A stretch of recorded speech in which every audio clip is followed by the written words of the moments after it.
to you from God. Take counsel. I hear your cry.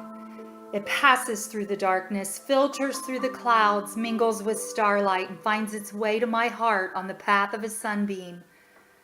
I have anguished over the cry of a hare choked in the noose of a snare, a sparrow tumbled from the nest of its mother, a child thrashing helplessly in a pond, and a son shedding his blood on a cross. Know that I hear you also. Be at peace. Be calm. I bring thee relief for your sorrow, for I know its cause and its cure. You weep for all your childhood dreams that have vanished with the years. You weep for all your self-esteem that has been corrupted by failure. You weep for all your potential that has been bartered for security. You weep for all your individuality that has been trampled by mobs. You weep for all your talent that has been wasted through misuse. You look upon yourself with disgrace and you turn in terror from the image you see in the pool. Who is this mockery of humanity staring back at you with bloodless eyes of shame? Where is the grace of your manner, the beauty of your figure, the quickness of your movement, the clarity of your mind, the brilliance of your tongue? Who stole your goods? Is the thief's identity known to you as it is to me? Once you placed your head in a pillow of grass in your father's field and looked up at a cathedral of clouds and knew that all the gold of Babylon would be yours in time. Once you read from many books and wrote on many tablets, convinced beyond any doubt that all the wisdom of Solomon would be equaled and surpassed by you. And the seasons would flow into years until, lo, you would reign supreme in your own Garden of Eden. Dost thou remember who implanted those plans and dreams and seeds of hope within you? You cannot. You have no memory of that moment when you first emerged from your mother's womb and I placed my hand on your soft brow. And the secret I whispered in your small ear when I bestowed my blessings upon you. Remember our secret? You cannot. The passing years have destroyed your recollection, for they have filled your mind with fear and doubt and anxiety and remorse and hate, and there is no room for joyful memories where these beasts habitate. Weep no more. I am with you, and this moment is the dividing line of your life. All that is gone before is like unto no more than that time you slept within your mother's womb. What is past is dead. Let the dead bury the dead. This day you return from the living dead. This day, like unto Elijah with the widow's son, I stretch myself upon thee 3 times, and you live again. This day, like unto Elisha with the Shunammite son, I put my mouth upon your mouth, and my eyes upon your eyes, and my hands upon your hands, and your flesh is warm again. This day, like unto Jesus at the tomb of Lazarus, I command you to come forth, and you will walk from your cave of doom to begin a new life. This is your birthday. This is your new date of birth. Your first life, like unto a play of the theater, was only a rehearsal. This time the curtain is up. This time the world watches and waits to applaud. This time you will not fail. Light your candles. Share your cake, pour the wine. You have been reborn.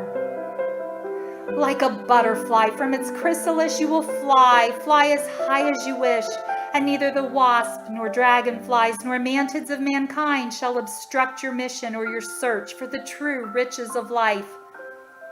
Feel my hand upon thy head, attend to my wisdom.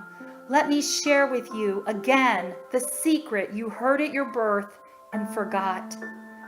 You are my greatest miracle. You are the greatest miracle in the world.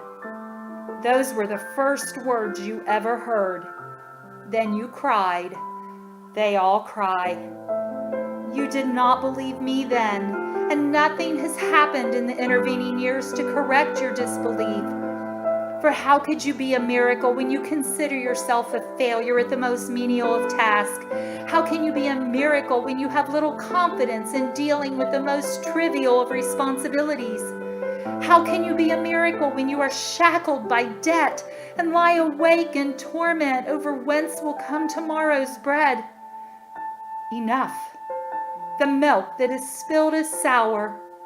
Yet how many prophets, how many wise men, how many poets, how many artists, how many composers, how many scientists, how many philosophers and messengers have I sent with word of your divinity, your potential for godliness, and the secrets of your achievement? How did you treat them? Still I love you, and I am with you now through these words to fulfill your prophet who announced that the Lord shall set his hand again, the second time, to recover the remnant of his people. I have set my hand again. This is the second time. You are my remnant. It is of no avail to ask, haven't you known? Haven't you heard? Hasn't it been told to you from the beginning? Haven't you understood from the foundations of the earth? You have not known. You have not heard. You have not understood. You have been told that you are a divinity in disguise, a god playing a fool. You have been told that you are a special piece of work, noble in reason, infinite in faculties, express and admirable in form, and moving like an angel in action, like a god in apprehension. You have been told that you are the salt of the earth. You were given the secret even of moving mountains, of performing the impossible. You believed in no one. You burned your map to happiness. You abandoned your claim to peace of mind. You snuffed out the candles that had been placed along your destined path of glory. And then you stumbled, lost and frightened in the darkness of futility and self-pity, until you fell into a hell of your own creation. Then you cried and beat your breast and cursed the luck that had befallen you. You refused to accept the consequences of your own petty thoughts and lazy deeds, and you searched for a scapegoat on which to blame your failure. How quickly you found one. You blamed me. You cried that your handicaps, your mediocrity, your lack of opportunity, your failures were the will of God. You were wrong. Let us take inventory. Let us first call a roll of your handicaps. For how can I ask you to build a new life lest you have the tools? Are you blind? Does the sun rise and fall without your witness? No, you can see, and the 100 million receptors I have placed in your eyes enable you to enjoy the magic of a leaf, a snowflake, a pond, an eagle, a child, a cloud, a star, a rose, a rainbow, and the look of love. Count one blessing. Are you deaf? Can a baby laugh or cry without your attention? No. You can hear, and the 24,000 fibers I have built in each of your ears vibrate to the wind in the trees, the tides on the rocks, the majesty of an opera, a robin's plea, children at play, and the words, I love you.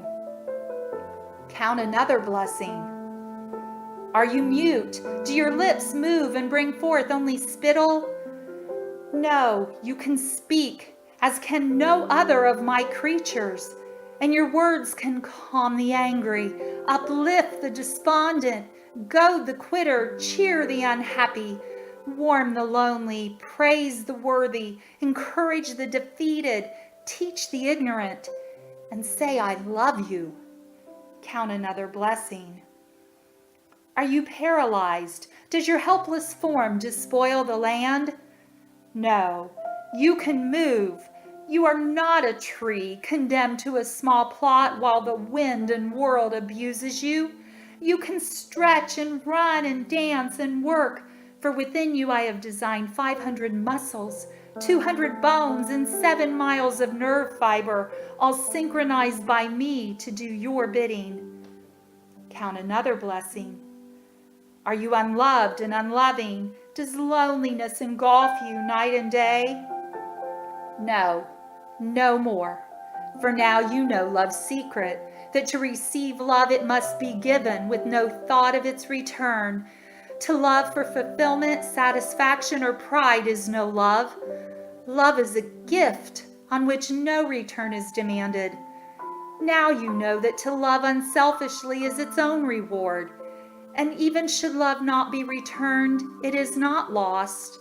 For love not reciprocated will flow back to you and soften and purify your heart. Count another blessing. Count twice. Is your heart stricken? Does it leak and strain to maintain your life? No, your heart is strong. Touch your chest and feel its rhythm, pulsating hour after hour, day and night. 36 million beats each year, year after year, asleep or awake, pumping your blood through more than 60,000 miles of veins, arteries, and tubing, pumping more than 600,000 gallons each year. Man has never created such a machine. Count another blessing. Are you diseased of skin? Do people turn in horror when you approach? No, your skin is clear and a marvel of creation, needing only that you tend it with soap and oil and brush and care. In time, all steels will tarnish and rust, but not your skin. Eventually, the strongest of metals will wear with use, but not that layer that I have constructed around you. Constantly it renews itself, old cells replaced by new, just as the old you is now replaced by the new. Count another blessing. Are your lungs befouled? Does the breath of life struggle to enter your body? No, your portholes to life support you even in the vilest of environments of your own making. And they labor always to filter life-giving oxygen through 600 million pockets of folded flesh while they rid your body of gaseous waste. Count another blessing. Is your blood poisoned? Is it diluted with water and pus? No, within your 5 quarts of blood are 22 trillion blood cells, and within each cell are millions of molecules, and within each molecule is an atom oscillating at more than 10 million times each second. Each second, 2 million of your blood cells die, to be replaced by 2 million more in a resurrection that has continued since your first birth. As it has always been inside, so now it is on your outside. Count another blessing. Are you feeble of mind? Can you no longer think for yourself? No, your brain is the most complex structure in the universe. I know. Within its 3 pounds are 13 billion nerve cells, more than 3 times as many cells as there are people on your earth. To help you file away every perception, every sound, every taste, every smell, every action you have experienced since the day of your birth, I have implanted within your cells more than 1,000 billion protein molecules. Every incident in your life is there, waiting only your recall. And to assist your brain in the control of your body, I have dispersed throughout your form 4 million pain-sensitive structures, 500,000 touch detectors, and more than 200,000 temperature detectors. No nation's gold is better protected than you. None of your ancient wonders are greater than you. You are my finest creation. Within you is enough atomic energy to destroy any of the world's great cities and rebuild it. Are you poor? Is there no gold or silver in your purse? No, you are rich. Together, we have just counted your wealth. Study the list, count them again, tally your assets. Why have you betrayed yourself? Why have you cried that all the blessings of humanity were removed from you? Why did you deceive yourself that you were powerless to change your life? Are you without talent, senses, abilities, pleasures, instincts, sensations, and pride? Are you without hope? Why do you cringe in the shadows, a giant defeated, awaiting only sympathetic transport into the welcome void and dampness of hell? You have so much. Your blessings overflow your cup, and you have been unmindful of them like a child spoiled in luxury, since I have bestowed them upon you with generosity and regularity. Answer me. Answer yourself. What rich man, old and sick, feeble and helpless, would not exchange all the gold in his vault for the blessings you have treated so lightly? Know then that the first secret to happiness and success, that you possess even now every blessing necessary to achieve great glory. They are your treasure, your tools with which to build, starting today, the foundation for a new and better life.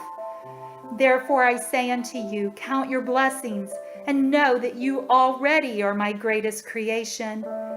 This is the first law you must obey in order to perform the greatest miracle in the world, the return of your humanity from living death. And be grateful for your lessons learned in poverty, for he is not poor who has little, only he that desires much. And true security lies not in the things one has, but in the things one can do without. Where are the handicaps that produced your failure? They existed only in your own mind. Count your blessings. And the second law is like unto the first. Proclaim your rarity. You had condemned yourself to a potter's field, and there you lay, unable to forgive your own failure, destroying yourself with self-hate, self-incrimination, and revulsion at your crimes against yourself and others. Are you not perplexed? Do you not wonder why I am able to forgive your failures, your transgressions, your pitiful demeanor, when you cannot forgive yourself? I address you now for 3 reasons. You need me. You are not one of a herd heading for destruction in a gray mass of mediocrity. And you are a great rarity. Consider a painting by Rembrandt, or a bronze by Degas, or a violin by Stradivarius, or a play by Shakespeare. They have great value for 2 reasons. Their creators were masters, and they are few in number. Yet there are more than one of each of these. On that reasoning, you are the most valuable treasure on the face of the earth, for you know who created you, and there is only one of you. Never in all the 70 billion humans who have walked this planet since the beginning of time has there been anyone exactly like you. Never until the end of time will there be another such as you. You have shown no knowledge or appreciation of your uniqueness, yet you are the rarest thing in the world.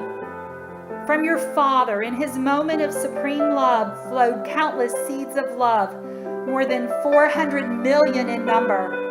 All of them, as they swam within your mother, gave up the ghost and died.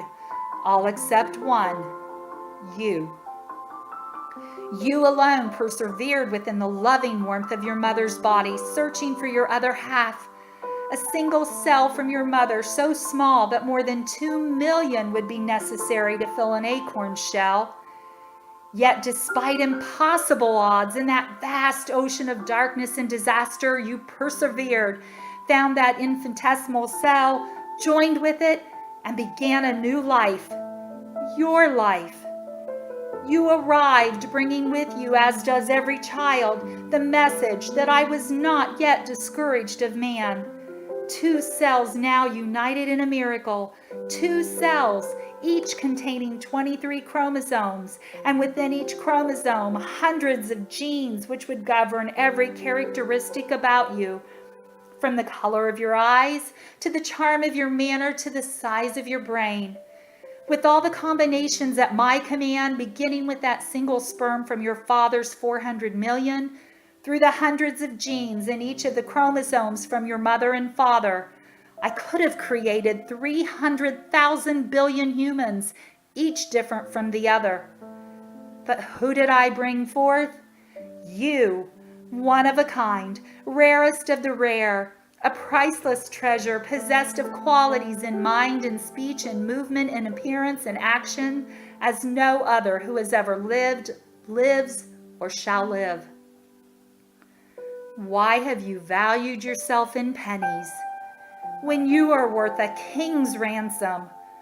Why did you listen to those who demeaned you?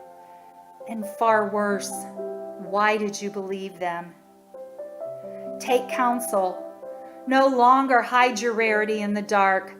Bring it forth, show the world. Strive not to walk as your brother walks, nor talk as your leader talks, nor labor as do the mediocre. Never do as another, never imitate. For how do you know that you may not imitate evil? And he who imitates evil always goes beyond the example set, while he who imitates what is good always falls short. Imitate no one. Be yourself. Show your rarity to the world, and they will shower you with gold. This then is the second law. Proclaim your rarity. And now you have received 2 laws. Count your blessings. Proclaim your rarity. You have no handicaps. You are not mediocre. You nod. You force a smile.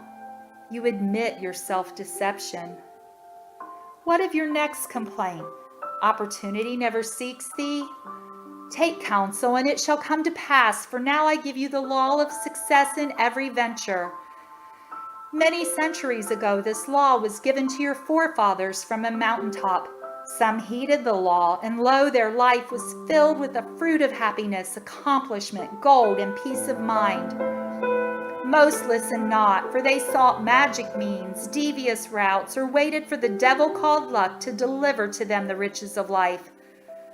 They waited in vain, just as you waited, and then they wept as you wept, blaming their lack of fortune on my will. The law is simple. Young or old, pauper or king, white or black, male or female, all can use the secret to their advantage. For of all the rules and speeches and scriptures of success and how to attain it, only one method has never failed. Whomsoever shall compel you to go with him 1 mile, go with him 2.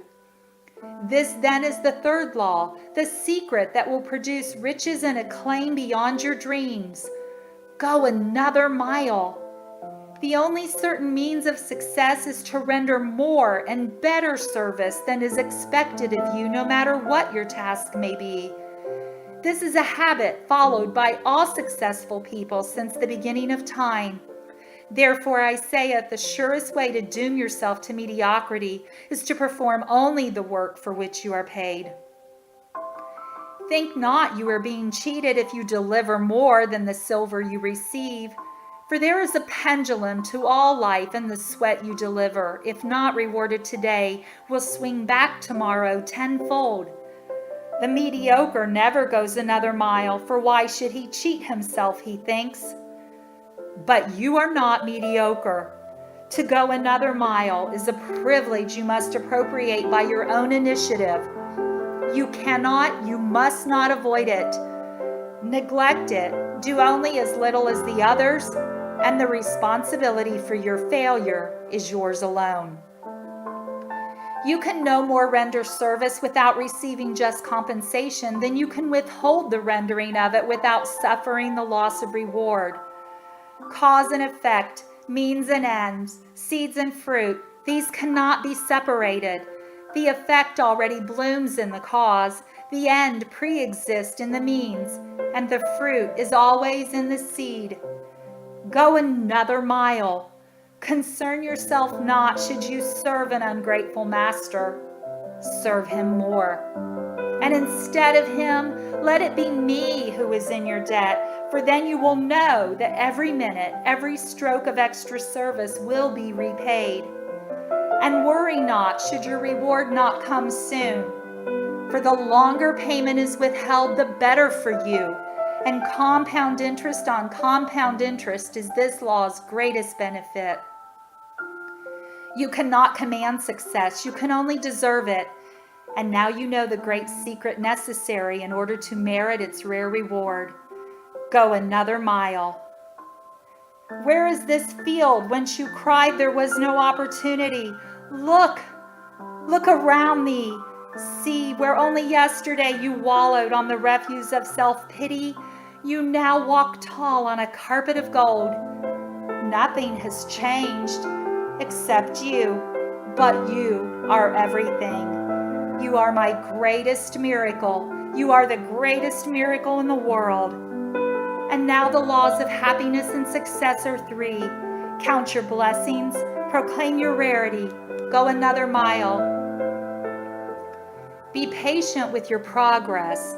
To count your blessings with gratitude, to proclaim your rarity with pride, to go an extra mile and then another, these acts are not accomplished in the blinking of an eye. Yet that which you acquire with most difficulty, you retain the longest, as those who have earned a fortune are more careful of it than those by whom it was inherited. And fear not as you enter your new life. Every noble acquisition is attended with its risk. He who fears to encounter the one must not expect to obtain the other. Now you know you are a miracle, and there is no fear in a miracle. Be proud. You are not the momentary whim of a careless creator experimenting in the laboratory of life. You are not a slave of forces that you cannot comprehend. You are a free manifestation of no force but mine, of no love but mine. You were made with a purpose. Feel my hand. Hear my words. You need me, and I need you. We have a world to rebuild, and if it requireth a miracle, what is that to us? We are both miracles, and now we have each other. Never have I lost faith in you since that day when I first spun you from a giant wave and tossed you helplessly on the sands. As you measure time, that was more than 500 million years ago. There were many models, many shapes, many sizes before I reached perfection in you more than 30,000 years ago. I have made no further effort to improve on you in all these years. For how could one improve on a miracle? You were a marvel to behold, and I was pleased. I gave you this world and dominion over it. Then, to enable you to reach your full potential, I placed my hand upon you once more and endowed you with powers unknown to any other creature in the universe, even unto this day. I gave you the power to think. I gave you the power to love. I gave you the power to will. I gave you the power to laugh. I gave you the power to imagine. I gave you the power to create. I gave you the power to plan. I gave you the power to speak. I gave you the power to pray. My pride in you knew no bounds. You were my ultimate creation, my greatest miracle, a complete living being, one who can adjust to any climate, any hardship, any challenge, one who can manage his own destiny without any interference from me. One who can translate a sensation or perception not by instinct, but by thought and deliberation into whatever action is best for himself and all humanity. Thus we come to the fourth law of success and happiness. For I gave you one more power, a power so great that not even my angels possess it. I gave you the power to choose. With this gift, I placed you even above my angels, for angels are not free to choose sin. I gave you complete control over your destiny. I told you to determine for yourself your own nature in accordance with your own free will.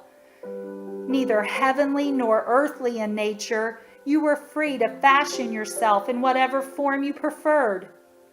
You had the power to choose to degenerate into the lowest forms of life, but you also had the power, out of your soul's judgment, to be reborn into the higher forms, which are divine.